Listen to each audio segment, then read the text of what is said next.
आदमी एक रूप 3।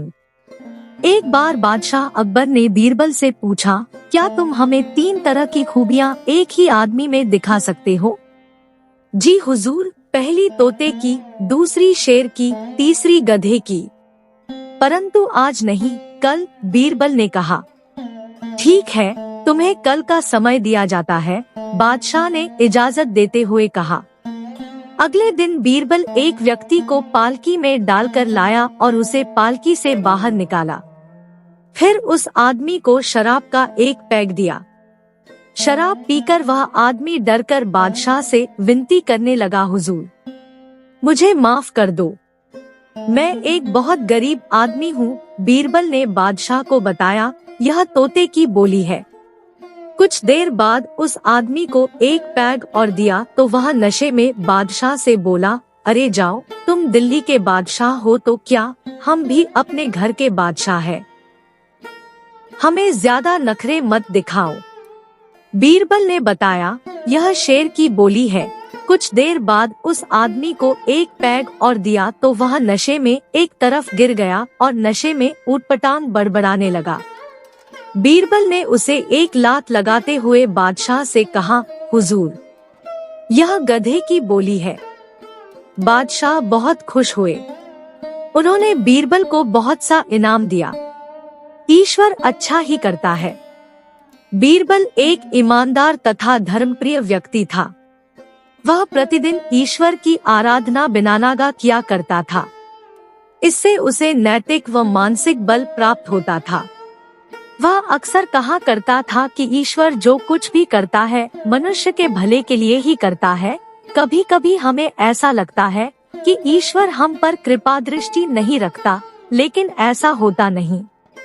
कभी कभी तो उसके वरदान को भी लोग शाप समझने की भूल कर बैठते हैं। वह हमको थोड़ी पीड़ा इसलिए देता है ताकि बड़ी पीड़ा से बच सके। एक दरबारी को बीरबल की ऐसी बातें पसंद न आती थी। एक दिन वही दरबारी दरबार में बीरबल को संबोधित करता हुआ बोला, देखो, ईश्वर ने मेरे साथ क्या किया।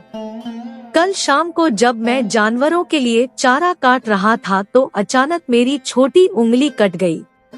क्या अब भी तुम यही कहोगे कि ईश्वर ने मेरे लिए यह अच्छा किया है?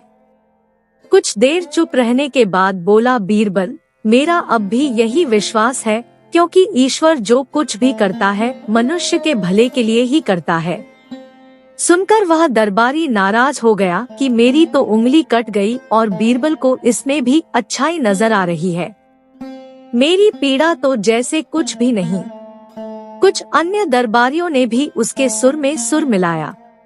तभी बीच में हस्तक्षेप करते हुए बादशाह अकबर बोले, बीरबल, हम भी अल्लाह पर भरोसा रखते हैं, लेकिन यहाँ तुम्हारी बात से सहमत नहीं। इस दरबारी के मामले में ऐसी कोई बात नहीं दिखाई देती जिसके लिए उसकी तारीफ की जाए। बीरबल मुस्कुराता हुआ बोला, ठीक है जहांपना, समय ही बताएगा। अब 3 महीने बीत चुके थे। वह दरबारी, जिसकी उंगली कट गई थी, घने जंगल में शिकार खेलने निकला हुआ था। एक हिरन का पीछा करते वह भटककर आदिवासियों के हाथों में जा पड़ा। वे आदिवासी अपने देवता को प्रसन्न करने के लिए मानव बलि में विश्वास रखते थे। आता वे उस दरबारी को पकड़कर मंदिर में ले गए बलि चढ़ाने के लिए। लेकिन जब पुजारी ने उसके शरीर का निरीक्षण किया तो हाथ की एक उंगली कम पाई। नहीं, इस आदमी की बलि नहीं दी जा सकती। मंदिर का पुजारी बोला, यदि 9 उंगलियों वाले इस आदमी को बलि चढ़ा दिया गया तो हमारे देवता बजाय प्रसन्न होने के क्रोधित हो जाएंगे। अधूरी बलि उन्हें पसंद नहीं। हमें महामारियों, बाढ़ या सूखे का प्रकोप झेलना पड़ सकता है, इसलिए इसे छोड़ देना ही ठीक होगा। और उस दरबारी को मुक्त कर दिया गया। अगले दिन वह दरबारी दरबार में बीरबल के पास आकर रोने लगा। तभी बादशाह भी दरबार में आ पहुँचे और उस दरबारी को बीरबल के सामने रोता देखकर हैरान रह गए। तुम्हें क्या हुआ, रो क्यों रहे हो? अकबर ने सवाल किया। जवाब में उस दरबारी ने अपनी आपबीती विस्तार से कह सुनाई। वह बोला, अब मुझे विश्वास हो गया है कि ईश्वर जो कुछ भी करता है मनुष्य के भले के लिए ही करता है। यदि मेरी उंगली न कटी होती तो निश्चित ही आदिवासी मेरी बलि चढ़ा देते। इसीलिए मैं रो रहा हूँ, लेकिन ये आंसू खुशी के हैं। मैं खुश हूँ क्योंकि मैं जिंदा हूँ। बीरबल के ईश्वर पर विश्वास को संदेह की दृष्टि से देखना मेरी भूल थी। अकबर ने मंद मंद मुस्कुराते हुए दरबारियों की ओर देखा, जो सिर झुकाए चुपचाप खड़े थे।